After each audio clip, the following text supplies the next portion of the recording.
Collections కోసమే కాంగ్రెస్ ప్రభుత్వం హైడ్రాకు తెరలేపిందన్నారు కేంద్ర మంత్రి బండి సంజయ్. పెద్ద తలకాయలను వదిలేసి గజ్జాల్లో కట్టిన ఇళ్లను మాత్రమే హైడ్రా కూల్చుతుందన్నారు. కేటీఆర్ జన్వాడ ఫామ్ హౌస్ తనది కానప్పుడు రేవంత్ రెడ్డిపై ఎందుకు కేసు పెట్టారో చెప్పాలన్నారు సంజయ్. ఈరోజు తెలంగాణ సమాజానికి ఫుల్ క్లారిటీ వచ్చేసింది. బీఆర్ఎస్ కాంగ్రెస్ లో విలీనం కాబోతుందన్న విషయం ఈ రోజుతో పూర్తిగా స్పష్టత వచ్చేసింది. ఇది వాస్తవ రూపం దాల్చబోతున్నది కూడా. ఎందుకంటే నిన్న కూడా చెప్పిన నేను, కాంగ్రెస్ పార్టీ రాజ్యసభ అభ్యర్థిగా పోటీ చేస్తున్న వ్యక్తి కేసీఆర్ ముద్దుల కూతురైనటువంటి కవిత గారు వారి యొక్క బెయిల్ కోసము తీవ్ర ప్రయత్నాలు చేసినటువంటి వ్యక్తి. కాంగ్రెస్ పార్టీ మొదటి నుంచి కూడా విమర్శిస్తున్నారు భారతీయ జనతా పార్టీని. కాబట్టి కవిత గారి బెయిల్ కోసం విశ్వ ప్రయత్నం చేసి ఆర్గ్యుమెంట్ చేసినటువంటి కింది కోర్టులో వాదనలు వినిపించిన వ్యక్తికి ఇలా కాంగ్రెస్ పార్టీ కవిత గారికి తరఫున వాదనలు వినిపించినందుకే ఈరోజు రాజ్యసభ అభ్యర్థిగా కేసీఆర్ గారి యొక్క ఆదేశాల మేరకు, కేసీఆర్ యొక్క సూచనల మేరకు ఈరోజు వారిని ప్రకటించడం జరిగింది. ఇది వాస్తవం. కాబట్టి దీన్ని తెలంగాణ సమాజం గమనించాలి. ఈరోజు నామినేషన్ చివరి రోజు. ఈరోజు బీఆర్ఎస్ పార్టీ ఎందుకు నామినేషన్ దాఖలు చేయలేదు? 39 మంది శాసనసభ్యులు మీకున్నారు. కొంతమంది వెళ్ళిపోయారు కావచ్చు, విప్పిస్తున్నా తెలుసు, వాళ్ళు కూడా ఓటింగ్ రావాల్సిందే. రాజ్యసభకు ఎందుకు పోటీ చేయలేకపోయింది? ఎవరి కోసం పోటీ చేయలేకపోయిందో చెప్పాలి.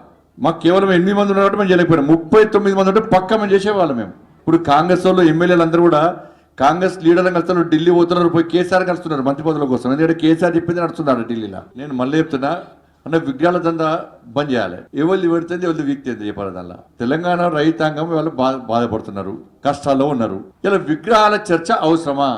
అరే మీరు అసలు కూలగొట్టుర్రి, వీళ్ళు పెడతా అన్నారు, వాళ్ళ అధికారం ఉంది, పెడతారు, వద్దన్న పెడతారు. ఇప్పుడు మాకున్నది వాజ్పేయి గారి విగ్రహం పెట్టాలని మాకు కూడా ఉంది, కానీ ఇప్పుడు చర్చ పెడతలే మేము. చాలా 3 విగ్రహాల మీద ప్రజాభిప్రాయం తీసుకోండి. మీరు ఇప్పుడు చిన్న చిన్న గుంటలు గజాల జాగున జోలికి పోతురు, కానీ 5 ఎకరాలు 10 ఎకరాలు పెద్ద ఆసాంల జోలికి మాత్రం పోతలేరు. దీని వెనుక తతంగం అంతా వేరే ఉన్నది. మళ్ళీ అంత కలెక్షనే.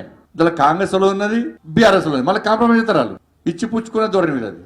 కాబట్టి ఇవన్నీ కూడా కావాలనే కలెక్షన్లు. ఇప్పుడు మహారాష్ట్రకి ఎన్నికలకు పైసలు కావాలి కాంగ్రెస్ వాళ్ళకు, హర్యానా ఎలక్షన్లకు పైసలు కావాలి, ఇక్కడి నుంచి పంపాలి కంపల్సరీ. కర్ణాటకలకు 2 రాష్ట్రాలు ఇచ్చిరాట పైసలు పంపని, తెలంగాణకు 2 రాష్ట్రాలు ఇచ్చిరాట. కానీ కంపల్సరీ పైసలు పంపాల్సి వస్తుంది. కానీ ఈ భూములు అమ్ముకోవాలి, కేసీఆర్ భూమి అమ్ముకోవాలి, వీళ్ళట్ల భూములు అమ్ముకోవాలి. ఆ రంగనాథ్ సార్ నాది కూడా పెట్టిండు ఒకసారి, రాసిస్తే పెడతారు, ఏమున్నది, నాది కూడా పెట్టిండు ఒకసారి పెసిడి. ఏం లేదు, నోటి ఏం పెడతాడు ఊరుకాడు ఆయన. చాలా సంసారి బాగా ఆయన, చాలా మంచివాడు, అమాయకుడు పాపం. మాట్లాడడానికి అకలు ఉండాలి, నకలు కొట్టడానికి అకలు ఉండాలంటారు, మాట్లాడడానికి ఉండాలి. ఈయన ఫామ్ హౌసే కదా, ఈయన ఫామ్ హౌస్ డ్రోన్ వేయిందని రేవంత్ రెడ్డి మీద కేసు పెట్టి ఈయన ఫామ్ హౌసే కదా. మరి కేసు పెట్టిన రేవంత్ రెడ్డి గారి మీద ఇప్పుడు నీ ఫామ్ హౌస్ మీద డ్రోన్ ఎగ్రేషన్ అని చెప్పి రేవంత్ రెడ్డి గారి మీద కేసు పెట్టినావు. మరి ఎవరి ఫామ్ హౌస్? అప్పుడు నీ ఫామ్ హౌస్ అని కేసు పెట్టినావు కదా, ఎందుకు పెట్టినావు? మరి ఇప్పుడు లీజ్ అప్పుడు నీ ఓన్. టీఆర్ఎస్లకి అదే పాలసీ వాళ్ళది, బీఆర్ఎస్ వాళ్ళది. వాళ్ళు చేస్తే సంసారం, ఇంకో చేస్తే వ్యభిచారం. నరేంద్ర మోడీ గారిని నమ్మి, భారతీయ జనతా పార్టీ సిద్ధాంతాలు నమ్మి ఎవరు వచ్చినా కూడా మంచి వ్యక్తులు అందరూ చేసుకుంటాం మేము. ఎవరైనా కూడా, ఎవరు వచ్చినా కూడా. బీఆర్ఎస్లో మంచి వాళ్ళు వస్తే ఎందుకు చేసుకోం? మా సిద్ధాంతాలను మేము వస్తే ఎందుకు చేసుకోం? మీరే అంటే మంచోళ్ళు లేరంటారు, వాళ్ళు రారు మా గారికి. మంచోళ్ళు అయితే మనకు వస్తారు.